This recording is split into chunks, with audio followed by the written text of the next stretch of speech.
noite a todos. Bom, gostaria de desejar a todos um feliz Dia do Enfermeiro, parabéns por tão nobre profissão e que nessa mais uma semana de enfermagem da Unimed vocês possam adquirir todo o conhecimento e aprendizagem possível. Feliz Dia do Enfermeiro, pessoal. Olá, nós da Unimed Paranavaí estamos realizando este evento, a Semana da Enfermagem, como uma forma de presenteá-los. Nós parabenizamos vocês pelo dia de vocês. Dia 12 de maio, dia do enfermeiro, e dia 20 de maio, dia do técnico de enfermagem. Vocês são a grande força da Unimed. Mais de 50% dos colaboradores são formados pela equipe de enfermagem. Eu tenho orgulho em fazer parte desta equipe. Eu espero que vocês gostem do evento e vocês aproveitem.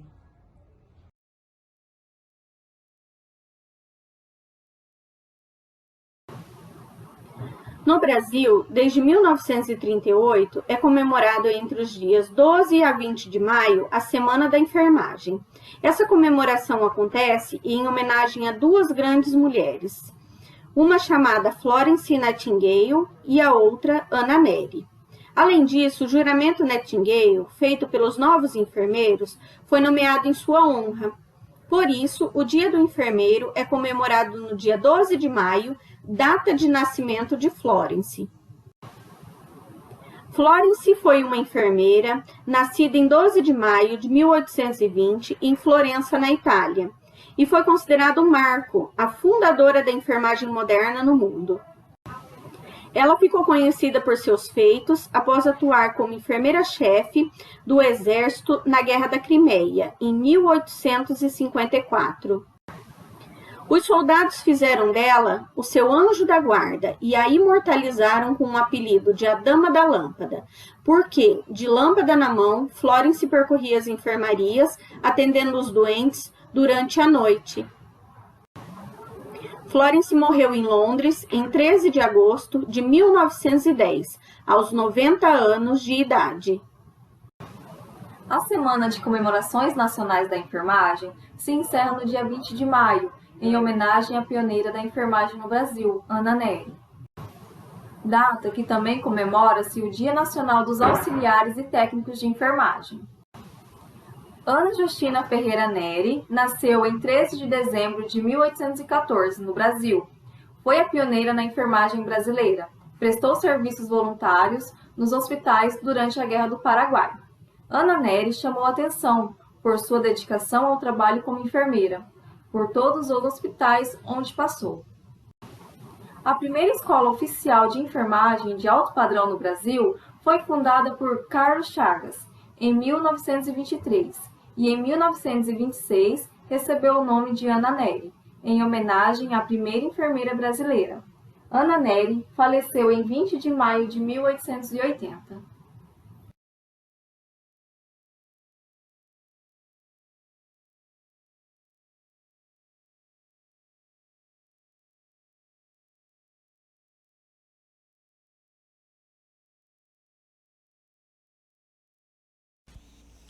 Olá, vocês já viram minha apresentação, eu sou psicóloga clínica e hoje eu estou tendo o privilégio e gostaria de iniciar essa pequena contribuição com vocês, né, equipe de saúde, dizendo que a nós é dado todo o privilégio, né, de conhecer uma alma de alguém.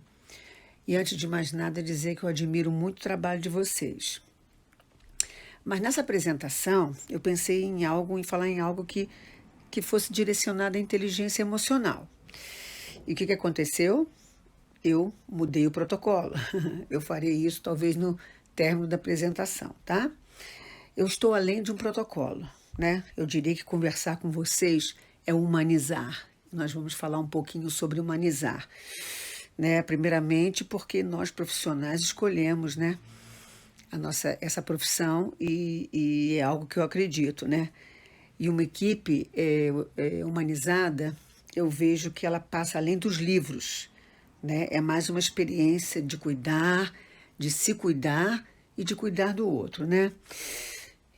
Falando um pouquinho do meu trabalho, no meu trabalho eu aprendi a ser reconhecida e escolhida não somente pelo meu cartão, né, personalizado, mas pela forma de olhar, de acolher e ouvir o outro, né? Eu acho que todos nós da área de saúde passamos pelas mesmas experiências parecidas, né? Mas principalmente do cuidado com o outro. Dessa forma, o que eu fiz? Eu fiz o meu local de trabalho, né? E eu fui conhecida com o tempo através do cuidado com o paciente, né? Do cuidado com o acolhimento do mesmo, da forma de olhar, de ouvir. Não foi pelo cartão, mas foi indicação de um para o outro. Então, eu acredito que até o trabalho de vocês vai ser reconhecido assim, né? Pela forma que vocês trabalham. E aí, muitas das vezes, eu penso que, às vezes, eu tinha um exemplo para vocês, um enfermeiro que eu conhecia, ele dizia assim: mais um dia, né, doutora Cláudia? São os ossos do ofício. Então eu falava para ele: fulano, o paciente se tornou um relacionamento, igual a gente cultiva os nossos relacionamentos familiares, pessoais, e o que a gente deve fazer é cultivar e respeitar o outro, né? Então é todo dia, né? Assim, a gente cultiva um relacionamento assim todo dia. Quanto tempo que a gente fica com cada um deles, né? Nas idas e vindas dentro de um ambulatório.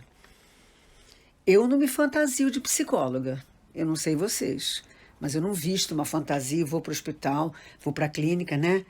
Eu acho que eu gosto muito daquela frase que fala: humanização é preciso ter atitude humana.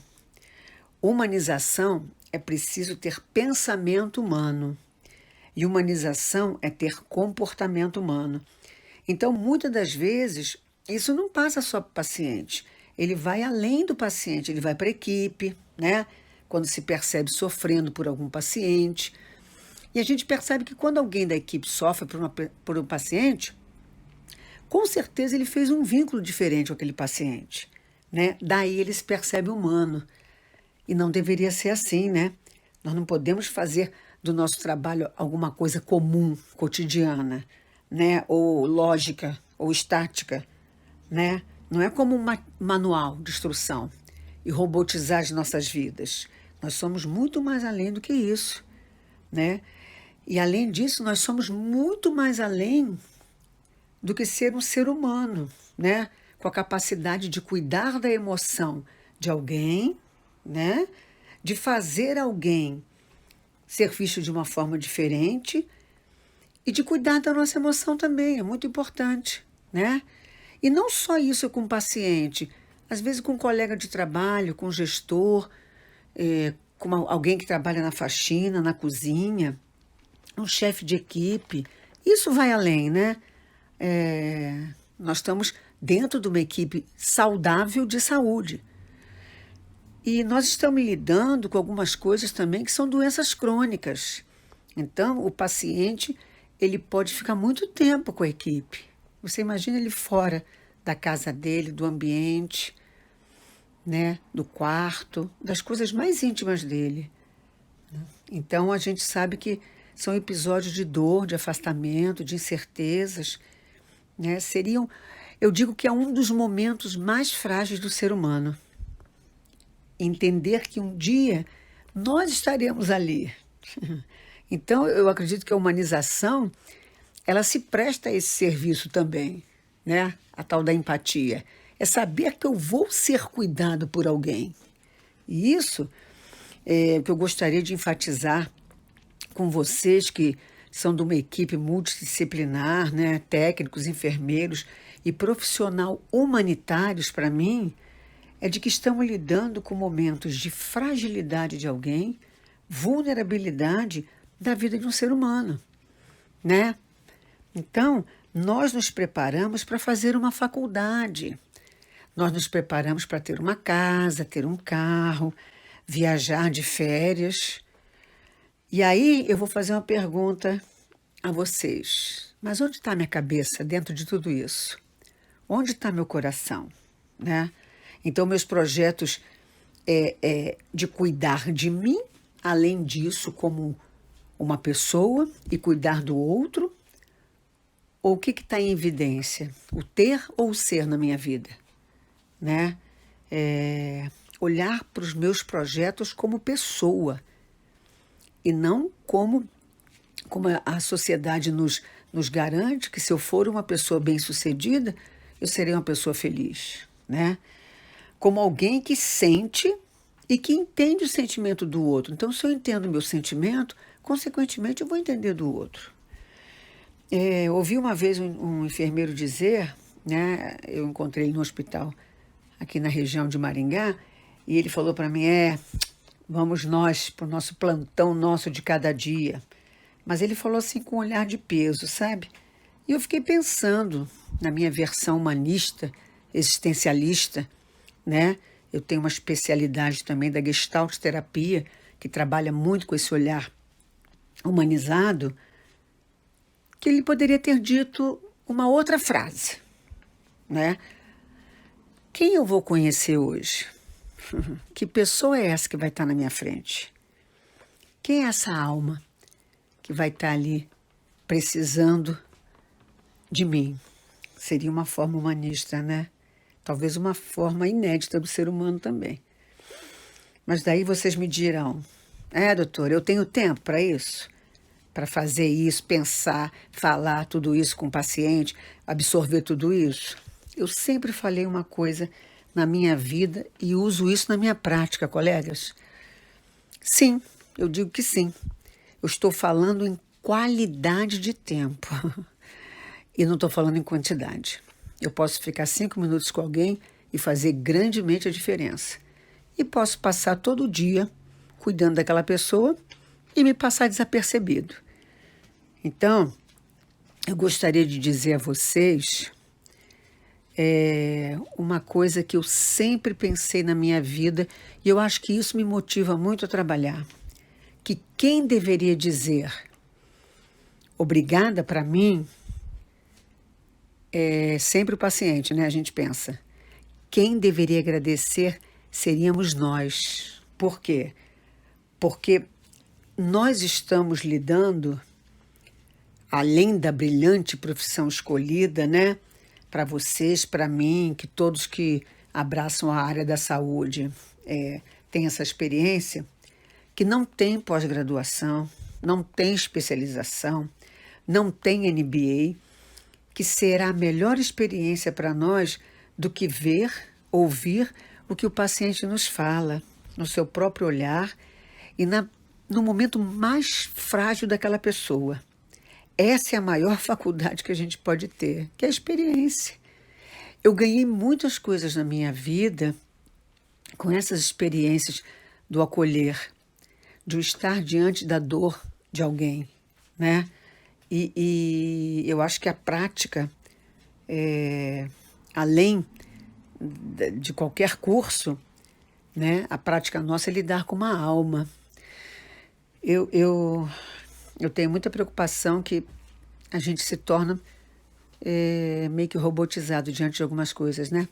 Muitas das vezes um paciente com fralda, poxa, a pessoa está numa situação, às vezes com um genro, com uma outra pessoa ali, né?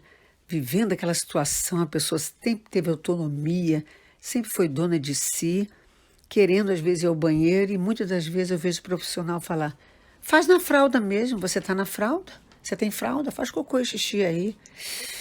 E aquilo me comove muito, porque eu poderia ter outra situação com ela, né? Às vezes o genro está ali, um parente, e aquela pessoa se sente constrangida. Eu, como psicóloga, já ouvi isso de uma pessoa de uma equipe. Eu estava atendendo a pessoa e a pessoa falou que estava com desejo de evacuar. E a pessoa falou para mim, pode ficar aí, ela faz na fralda mesmo. E eu falei, não, eu vou me retirar, eu vou esperar lá fora, porque é o momento dela. Ninguém fica fazendo cocô na frente dos outros, não é verdade? A gente não aprende isso. É o nosso momento, né? Ali no banheiro, é o nosso momento de presença conosco mesmo. Então, são coisas pequenas que fazem a diferença na vida de um profissional e principalmente daquela alma que está ali. Isso é humanizar. Isso é se fazer humano. Isso é se fazer alma. Isso é fazer o serviço humano, né? Então vai além dos livros isso, não é verdade? Vai além dos cursos.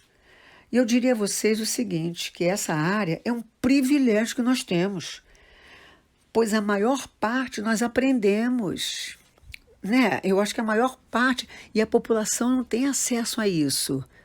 A gente aprende a todo dia com essas pessoas. Nós aprendemos o que é fragilidade humana, que livro nenhum diz, curso nenhum. Aprendemos o que é vulnerabilidade, que também não existe isso em nenhum lugar, né?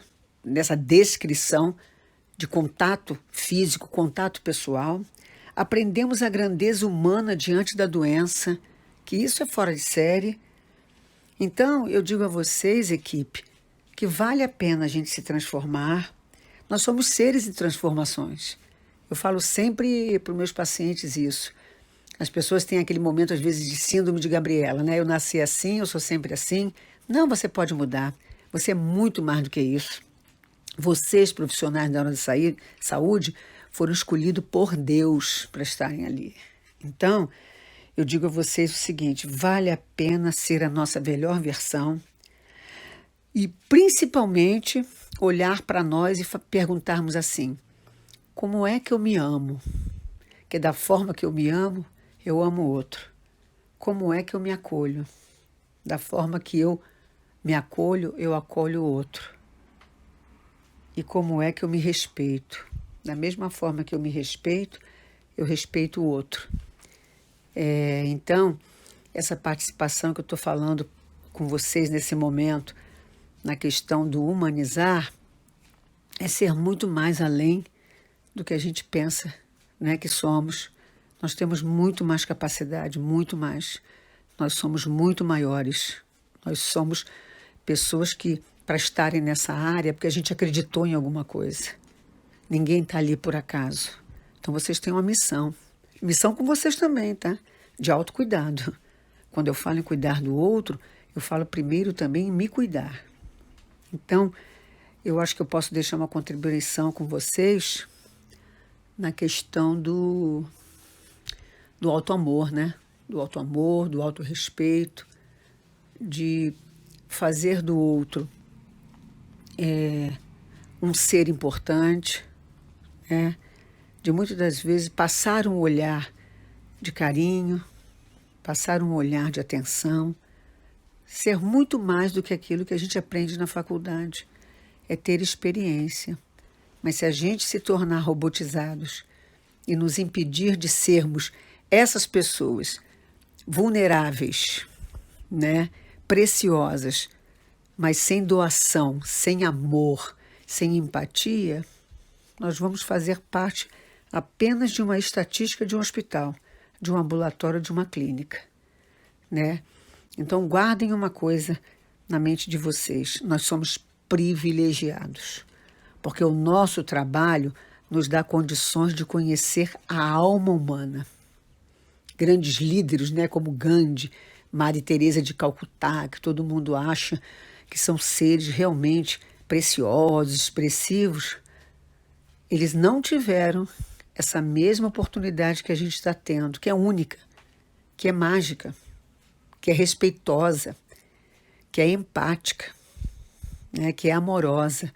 Então eu queria deixar esse recado para vocês e dizer que eu admiro muito vocês, que vocês são a nossa linha de frente nesse momento, né? E que vocês podem, com qualidade e não quantidade, transformar a vida de alguém. Um grande abraço para vocês.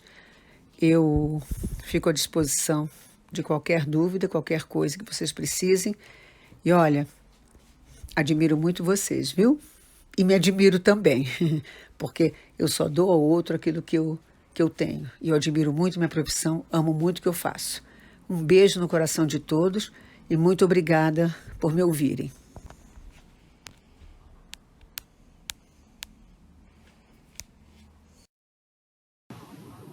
Obrigada, pessoal, pela participação e tenham uma ótima semana.